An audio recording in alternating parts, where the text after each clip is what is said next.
So as we record this here, we're testing the all-time high at the moment. We have a new all-time high today. That means the bulls are in complete control. Let's rewind to where we were 2 days ago when we last checked in, because we were coming off that notable dump, that little flash dump, 20% off the high, and we had an hourly equilibrium. And we knew that no matter which way we broke this hourly equilibrium, whether it was bullish or bearish, that we were going to be then scouting a 4-hour tightening range from there. If it was a bear break, we would scout the 4-hour high or low. If it was a bull break, we would scout the 4-hour lower high. If you do not understand technical analysis and time frames like that, you'd be watching this on the hourly time frame. You'd say, great, bull break. And then we would dump back down and break supports, and you'd get really frustrated, and your stop loss based on the hourly would trigger, and technical analysis doesn't work. But if you know to play the zoom out game, you would know that as soon as this hourly equilibrium broke bullish at 31,880, you zoom out. And you then say, okay, what's the most likely scenario on the 4-hour time frame from here?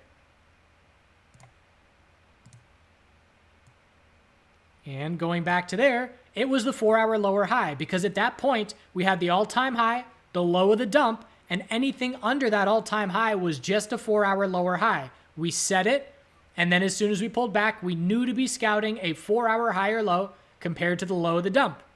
So all-time high, low of the dump, lower high, higher low, and a bull break. And the bull break has seen nothing but follow through, and we've been in a 4-hour higher low scenario ever since that bottom. The bulls are keeping complete control at this point. I would call anything above 33,700 a 4-hour higher low. And as far as resistance is concerned, 37, 38, just psychological levels. Again, still very strong overall. There's a little bit of a triple top here at the all-time high, but I would have to break 35. We would have to break 35,755 support for that to be meaningful as far as short-term action. Then we would just zoom out and we would scout a 4-hour higher low. So I'm still holding my core swing position on Bitcoin as well as my no touch, and just very comfortable doing so with where we stand. We had a little bit of a bearish reaction to fear with what's going on in DC, and the stock market dropped, and Bitcoin dropped here as well. But the bulls V-shaped, obviously ready to buy that dip, saying we don't care about DC. Bitcoin's bigger than that, and a full recovery.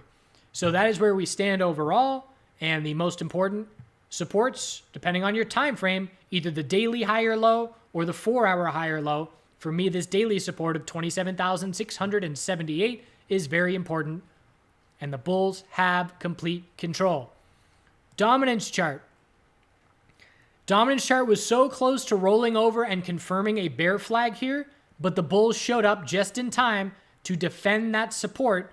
And anytime Bitcoin's at all-time highs, the dominance is likely going up, as Bitcoin has the spotlight on it and has the focus. And again, it's when Bitcoin goes sideways that the altcoins can then take their turn. Look at what Bitcoin was doing here, trading sideways on the hourly between the start of this morning and all the way through till noon, 12 hours of sideways. What was ETH BTC doing, just as one example, during that point in time? Here's your start, and here's noon. So literally while we were sideways, ETH BTC did nothing but go up. This pattern has been very consistent this bull market.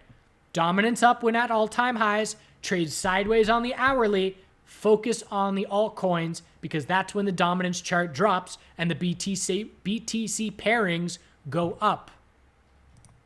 So ETH USD, I've been trading this more short-term. Some great volatility. The daily chart, yes, we're extremely overextended, but the 4-hour uptrend is keeping bulls in complete control, as is the 4-hour EMA 12 support as a visual guide. We had a fear dump here as well. Big drop, 1,200 all the way down to 1,120. So we dropped $90, which is what, 8% or so?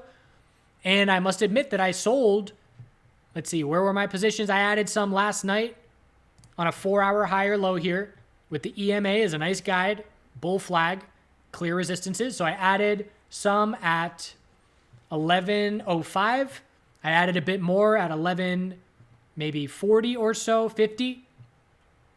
And that, as soon as I'm adding those positions, in addition to my core Bitcoin swing and my no touch, I'm going from conservative to aggressive by deploying more capital, having larger crypto positions in play.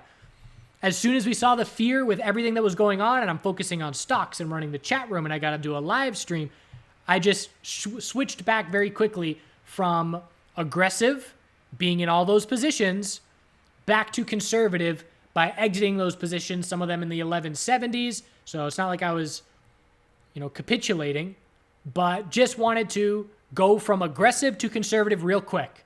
Not touching my core swing, but exiting some of my shorter term positions. The bulls obviously full on recovered again. We had a really nice top fishing play at that high, whether you were hedging long-term positions or just straight up shorting, V-shape and rejection from resistance. And we do have to be cautious of a rising wedge on the hourly. Granted, rising wedges in this market have definitely broken bullish plenty of times, but they've also broken bearish as well. Bitcoin gave us a nice hourly rising wedge a few days ago that broke bearish. And I think that's what started that dump on the daily, a rising wedge on the hourly. Got to double check that real quick now. And no, different time I'm thinking of. But this is a rising wedge. If we're going to break bullish, we need to clear 1240 and beyond. As long as we see bull breaks with a lack of follow through, as long as this uptrending line is resistance, it's a potential rising wedge. What would happen if we broke bearish? Well, we have our fear line. Our fear line is 1120. If 1120 is holding, the bulls are keeping complete control. If 1120 breaks, we zoom out, and that will likely mean we're probably going to lose the EMA 12 on the 4-hour, which has been a great visual guide for the last 4 days. So 1120 is now a very important short-term support level.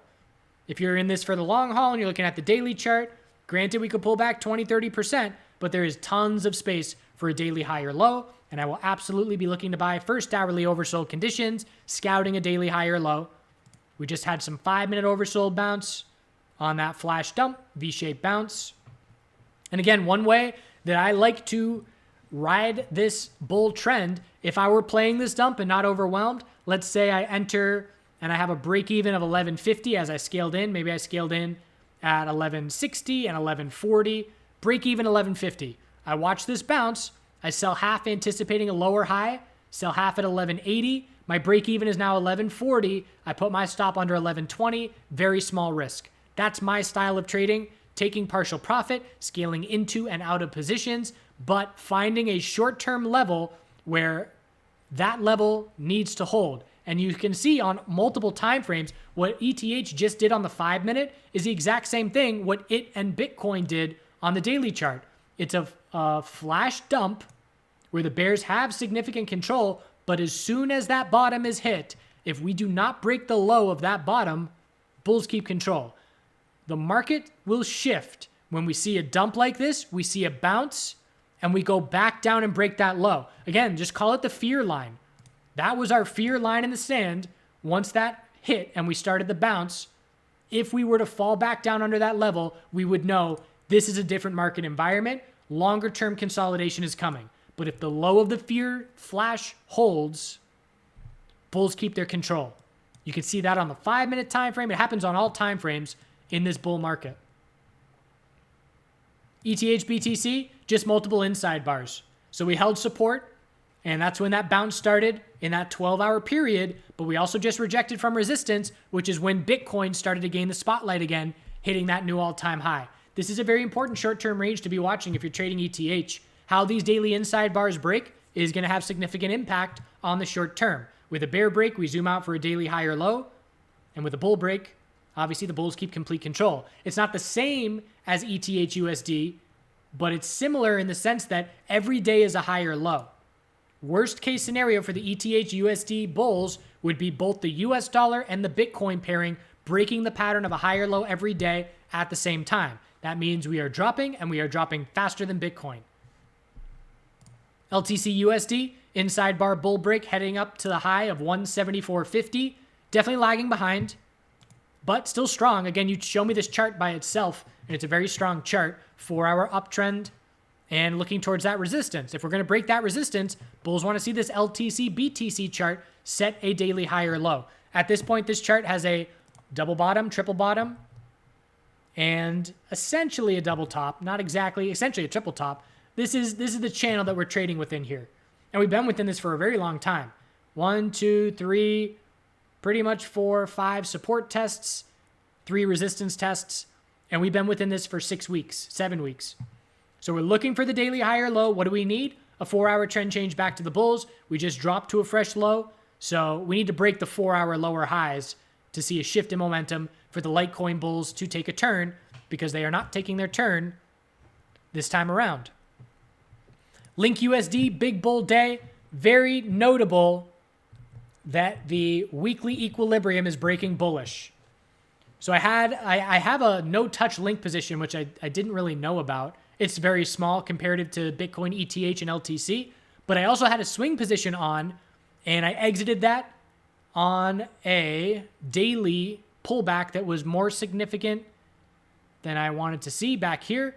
And I look at that and I think, oh, I should have held. And that's probably the case. But then I realized that I was using that capital to trade ETH, and I was locking in ETH profits. If I had let it ride, probably would have been bigger percentage gains here. But daily uptrend remained intact. I'm going to have to go back and review that trade. Why did I exit? Weakness in the short term is the obvious answer, but we kept those higher lows. I should have stayed in that trade. Resistance from here, we're looking at 1774 as the next level. And again, the weekly breakout is notable. What is most notable, over the past month, we've been talking about how previously spotlight coins, Link, Binance, were the weakest by far out of major altcoins for months. And we were watching for that to change. Link is changing that. It's still just a bounce at this point on the daily, a 4-day bounce. We haven't seen a convincing daily trend change. It's not a massive change. It's a shift in momentum. Let's go to a different exchange here where we have some more data. So it's just bears keeping complete control. And they obviously, the last 4 days, they no longer have complete control. There's some solid bull volume. So that is why Link USD is breaking this weekly equilibrium bullish and is looking back at the all-time high. And if this Link BTC chart keeps bouncing on the weekly, we haven't even started a weekly bounce. Even if we're just looking for a lower high at EMA resistance, that could be enough to push us to all-time highs. So Link definitely back in the spotlight. Binance, big fail. At all-time highs on the US dollar pairing, perfect setup to just flex for a 20% move. And nice bounce. Can you invert head and shoulders? No. Still possible, but it's more of a pullback than the bulls want to see. And we would have to hold the low of 1091, and we would have to break 13.8 for the trend change to take place. And that's a must at this point. So they were both very similar for the prolonged weakness. Link is showing more strength. They both bounced these 2 days, but then Binance BTC rolled over, whereas Link BTC for 2 more days kept the move going. So Link all-time high, back in the conversation. Keep an eye on that Bitcoin pairing in the short term. So that is it for now. Have your game plans. Stick to them. Again, I am most comfortable when I have long-term no touch, core swing position, and capital for day trading. ETH is a potential hourly rising wedge. Bitcoin would probably have to lose the 4-hour higher low. If that hourly rising, well, maybe not. We could just pull back on the hourly. Just something to keep an eye on. If ETH struggles to break this resistance level, fear line 1120, key support. I hope you're well. Don't forget to do good things out there. And we'll see how much more fun the sector is going to have in the short term. Certainly not done at the moment. Lots of longer term time frames. We'll just be looking for daily higher lows once temporary tops are set again. We had a temporary top a couple days ago. Certainly did not last long. ETH USD is going to have a temporary top in the near term, in my opinion, just because of this daily chart. Maybe we get all-time highs before that happens, but there will be bulls absolutely looking to buy the ETH daily consolidation. See you next time.